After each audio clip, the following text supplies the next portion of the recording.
централно издание на дневникот на К1 добро вечер. Ова се настаните кои го одбележаа денот. Владиката Агата Ангел со великденско послание 2017 лето Господово. Општина Кавадар се континуирано вложува во подобрување на духовниот живот со финансиска поддршка на духовните светилишта. Лекарите со апел, внимателно со храната и пијалоците за време на великденските празници.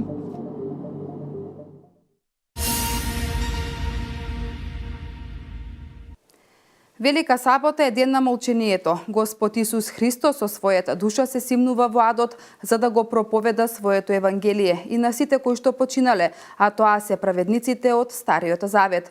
Во адот е извојувана таа победа. По проповедта душата на Христос се враќа во телото за да може да воскресне.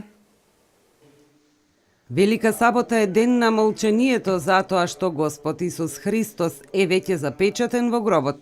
Си спомнуваме за едно нешто кое било многу плодотворно, посебно за неговото слегување во адот.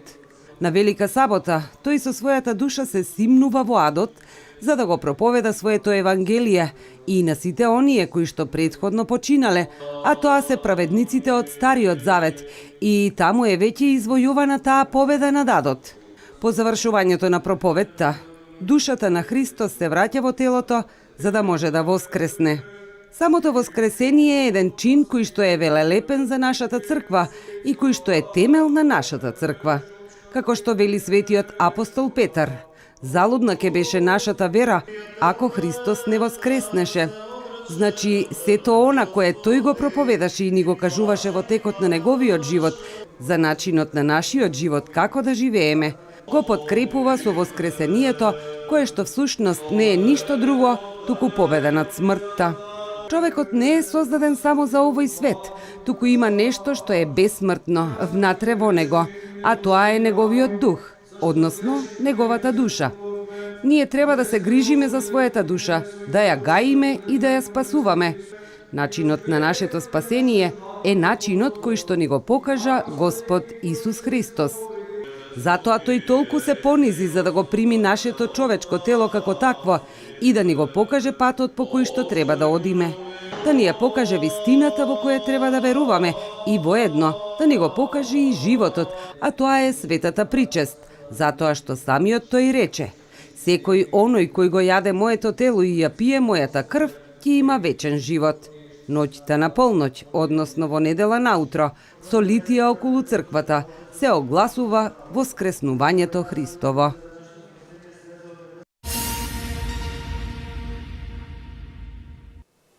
Христовото воскресение е темел и основа на христијанската вера. Христос воскресна од гробот, ги разурна портите на адот и ја победи смртта, најголемиот непријател на човекот и на сето создание.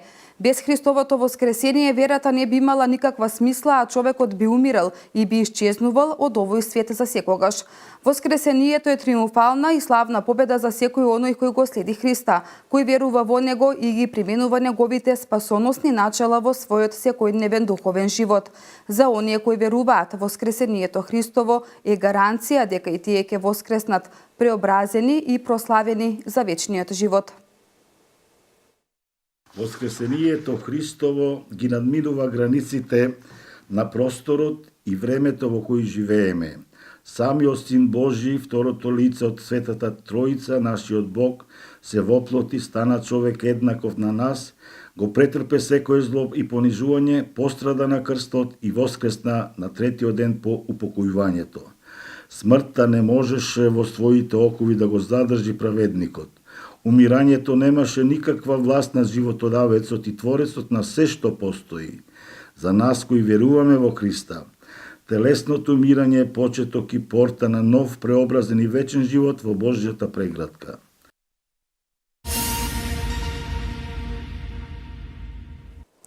Храмовите на Македонската православна црква се раседник на духовното живење на сите православни христијански верници. Затоа општина Кавадарци и градоначалникот Александар Панов континуирано вложуваат во процесот на подобрување на духовниот живот, финансиска поддршка на духовните светилишта.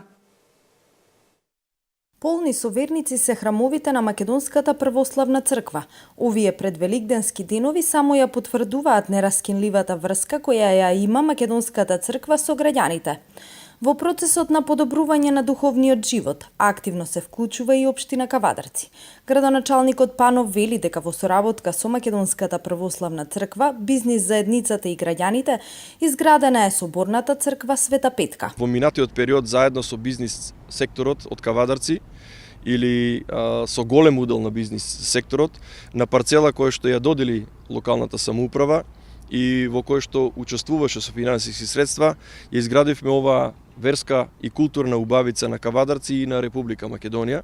Кога станува збор за поддршка на духовните светилишта, Панов напоменува дека не помалку важна е и помошта за реконструкција на Полошкиот, Моклишкиот и Бошавскиот манастир. Во изминатиот период секоја година или секогаш кога имаше поднесено барање од црковните одбори од целото Марена, од целото Дреново, сега од целото Глишич, од Моклишкиот манастир, секогаш сне биле сне ги дочекувале со блаженост и со позитивна енергија и јас и советот и би сакал да сето она кое што е дадено од локалната самоуправа уште еднаш да ги потсетам граѓаните дека во изминатиот период локалната самоуправа предводена од мене заедно со советот донираше секоја година можеби скромен, некогаш и можеби поголем износ. Панов апелира на внимателно однесување во храмовите и надвор од нив, пред се да не се повтори настанот од пред неколку месеци, кога млади со автомобили го уништија требникот во црквата Света Петка.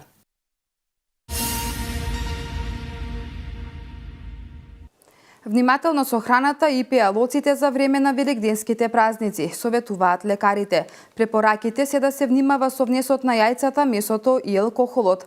Се препорачува оброците кои што ќе бидат внесувани во организмот во текот на овие денови, да бидат почести и во помали оброци.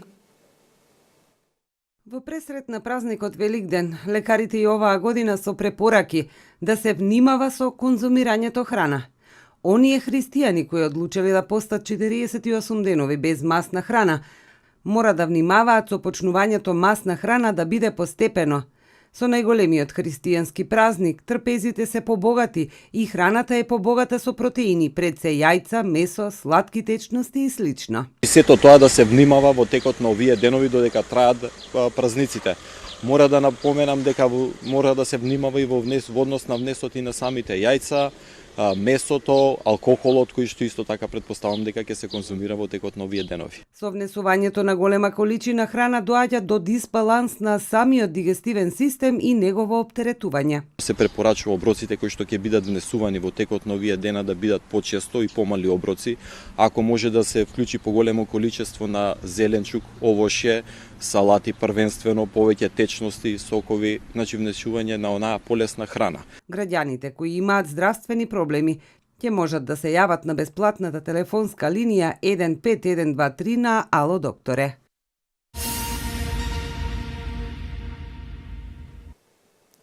Туристичките места во Македонија преполни за великденските празници. Македонија во континуитет веќе подолг временски период евидентира раст во областа туризам. Дијана Иванова ги има деталите на оваа тема. 36.869 туристи ја посетиле Македонија во вториот месец од годинава. Тие оствариле 79.860 ноќевања. Ова представува зголемување на бројот на туристи за 13,6%, а на бројот на ноќевања за 10,3% во споредба со истиот месец од претходната година.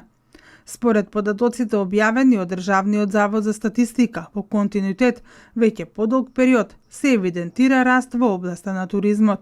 За туристичките работници ова е очекувано, ако се имаат во предвид активностите кои во изминатиот период ги имаше владата за потикнување на туризмот. Значи, за да се надополни целиот овој пакет, како што кажав, значи од инфраструктура, од промоција, ги воведовме субвенциите кои што почна од 2011 поинтензивно навака, значи на времето кога беа 21 милион денари, сега достигнавме до бројка од 151 милион денари, кои што повеќе кратно се исплатат, бидејќи од една страна обезбедуваат приливи за самите компании, хотели, угостителски објекти кои што ги сместуваат туристите, но исто така и за локалното население и многу позначајно за самите локални бизниси кои што имаме евиденција дека се формирани, односно дека луѓе се самовработени, односно се обезбедуваат нови работни места.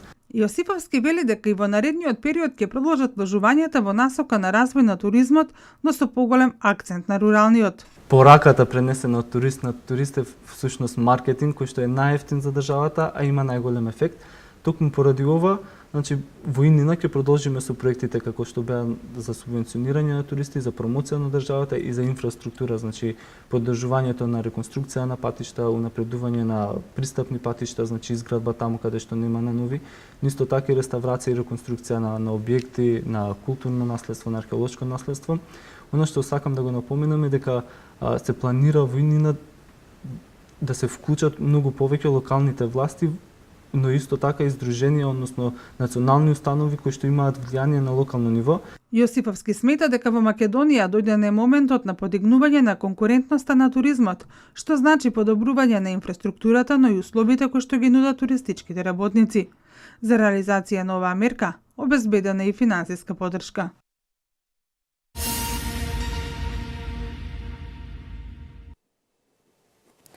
Продолжуваме понатаму со вестите од Македонија. До крајот на овој месец ќе се знае точната бројка колку тутунопроизводители ќе склучат договори со монополите за предстојната реколта. Винските визби наскоро на лозарите треба да им ја платат и последната рата за купеното грозје од ланската реколта.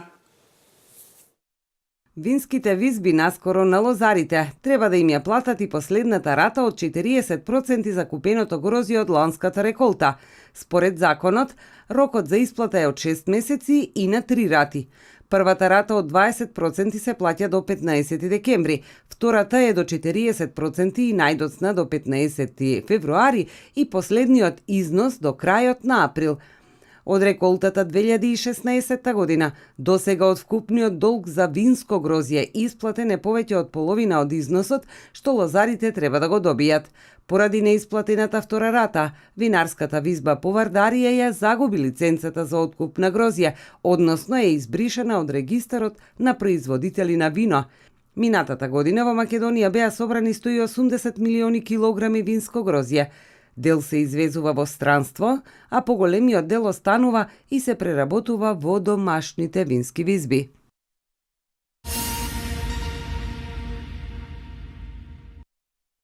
До 31 март, кога беше крајниот рок за пријавување за тутунарите, беа побарани 23.400 евидентни листови или исто како лани. До крајот на овој месец ќе се знае точната бројка колку тутунопроизводители ќе склучат договори со монополите за престојната реколта. Според Министерството за земјоделство, шумарство и водостопанство, електронското водење на евиденцијата за секоја парцела го намали бројот на двојни и тројни договори што производителите ги склучуваа со повеќе предпријатија, но и ги натера откупувачите да побрзаат со подпишувањето на договорите пред завршувањето на законскиот рок 10 април.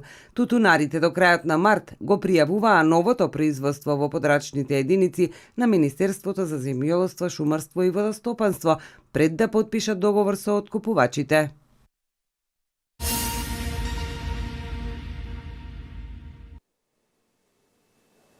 Земјотрес со интензитетот 6,1 степен според Рихтеровата скала го погоди Чиле, соопшти Американскиот геолошки институт. Епицентарот на потресот се наоѓал на 144 километри југоисточно од градот Калама, на длабочина од 188 километри под површината на земјата. За сега нема податоци за евентуални жртви и причинета материјална штета. Следуваат останатите вести од светот.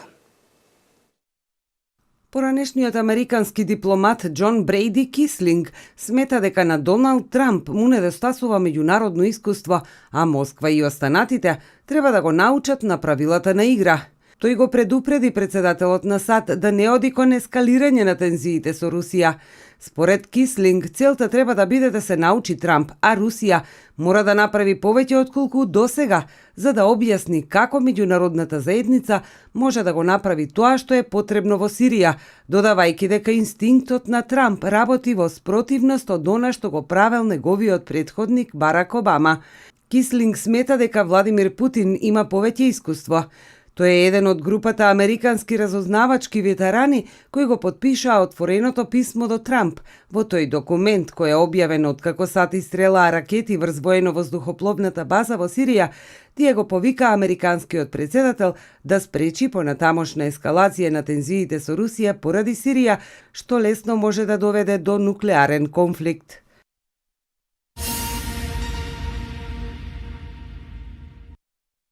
На прославата по повод 105 годишнината од раѓањето на основачот Ким Ил Сунг, Северна Кореја представи нов вид на балистички ракети со голем дострел, кои се лансираат од подморница. Станува збор за ракети Пукук-Сон-2, кои имаат дострел до 1000 километри и се представени за прв пат.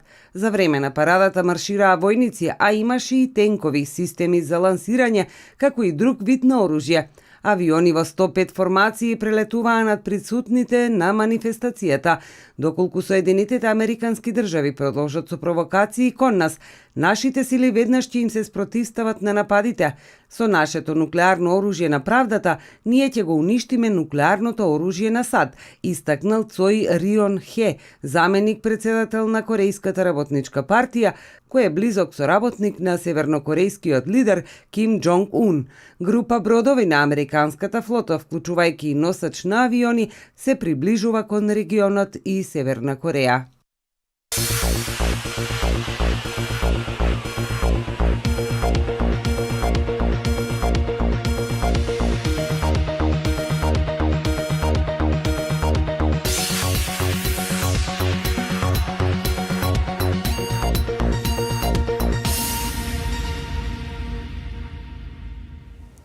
Пониски температури за 5 до 6 степени се очекува од утре вечер, кога Македонија ќе ја зафати влажен бран проследен со порујни врнежи, грмежи и засилен северен ветер. Се очекува да наврнат и над 25 литри дожд на метар квадратен. Со оваа информација го завршуваме дневникот. Останете и понатаму со програмата на К1 телевизија. Од мене пријатно.